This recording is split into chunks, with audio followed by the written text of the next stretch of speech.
Olá, tudo bem? Como vai? Cícero Gabriel, Inteligência e Novos Negócios da FFA. E hoje eu quero compartilhar contigo um evento fantástico do qual eu tive o privilégio de ser convidado no Núcleo de Qualidade da Associação Empresarial de Joinville, a ACIG, e eu participei desse evento falando sobre cultura organizacional. E nesse trecho do evento, eu e a Adriana Lotti trazemos o que é a cultura organizacional e como que ela é construída, constituída.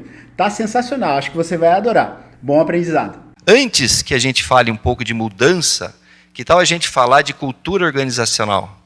Que bicho é esse? Onde vive? Como se reproduz? Por favor, o Cícero que está de muletas, por favor, você pode começar respondendo. Eu ia falar primeiras damas, né? Mas como eu estou semi de special needs, necessidades especiais, então eu posso passar à frente. Primeiro, boa noite. Agradeço muito à presidente Patrícia, à diretoria do Núcleo e o Núcleo pelo convite. É uma grande satisfação estar ao lado da Adriana, que, como realmente você percebeu, ela não desliga e eu pude perceber isso trabalhando ao lado dela na Águas de Joinville. Bom, cultura organizacional, o que é, né? Cultura organizacional nada mais é do que a tradução de valores expressos no dia a dia de uma empresa. Então, é tudo aquilo que nós permitimos dentro da empresa e que se repete dia após dia. Então, muito diferente do que nós vemos colado na parede, nossos valores, missão, visão, aquilo ali, na verdade, muitas vezes não reflete a real cultura organizacional. A cultura organizacional é o que nós vivemos, é o que está nas veias das pessoas e que, se você for lá por exemplo, numa fábrica e perguntar para o operador de máquina, ele consiga expressar os valores e aquilo que acontece no dia a dia. E é muito importante a gente entender também que a cultura organizacional ela vem por repetição. Então, as pessoas elas vão tendo atitudes, comportamentos, e se essas atitudes e comportamentos são reforçados, repetidos, ou não são muitas vezes tolhidos, eles acabam se perpetuando, e a gente, ao longo do tempo, vai gerando a cultura organizacional. Adriana, cultura dói? Pode doer, pode doer.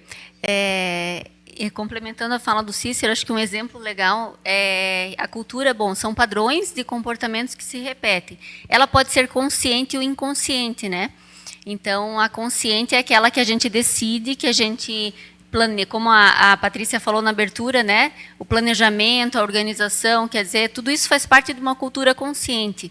Mas também ela pode ser inconsciente e muitas vezes negativa. Algo que não se percebe, e aí fazendo uma analogia com o indivíduo, né? Assim como uma empresa, eu sempre faço a analogia da empresa com o indivíduo. Também nas famílias existe uma cultura. Em cada família, cada um de nós tem uma família que tem uma cultura. E essa cultura vai se perpetuando de geração a geração. Então, em determinada família, aquele é o padrão de relacionamento, o padrão de comportamento, é assim que se conversa, é assim que se resolve, ou que se não se resolve as coisas, né? E aí é bem visível essa mudança de cultura quando entra um membro novo nessa família ou nessa empresa, né? Que aí consegue fazer o comparativo como era antes no seu ambiente e como é agora. Ou então, também, quando a gente recebe uma auditoria, por exemplo, dentro da empresa, né? A auditoria, ela pode, e isso é um ponto muito positivo das auditorias, que acabam apontando pontos que quem está ali já engalfinhado por aquela cultura não percebe.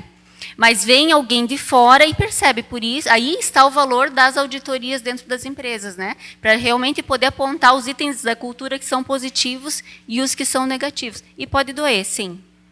É muito interessante, Adri, esse comentário em relação à consciência e inconsciência, porque, e realmente, quem está de fora às vezes percebe coisas na cultura que elas são latentes. Mas quando você aponta, você coloca, por exemplo, em qualquer tipo de levantamento, você pega, por exemplo, um instrumento de levantamento, trazendo um pouquinho para o ramo da qualidade, né?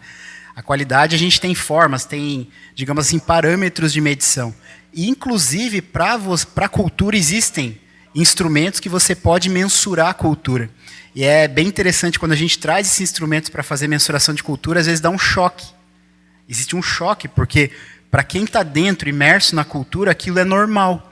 E quando você começa a apresentar e você mostra realmente dados ou até benchmarks, comparativos de mercado em relação, por exemplo, à resistência à mudança, passividade e reatividade, enfim, itens que a gente tem que acontecem na empresa, às vezes aquele choque assim as pessoas não conseguem enxergar. E aí você vem trazendo e clarificando esses pontos e vai ficando mais fácil de entender. Mas é claro, como é algo que muitas vezes é perpetuado por anos e anos e anos, e às vezes até reforçado, acaba que quando você mostra algo diferente, existe um tempo de adaptação até a gente aceitar a cultura que nós já temos. Então é bem interessante esse ponto que você colocou.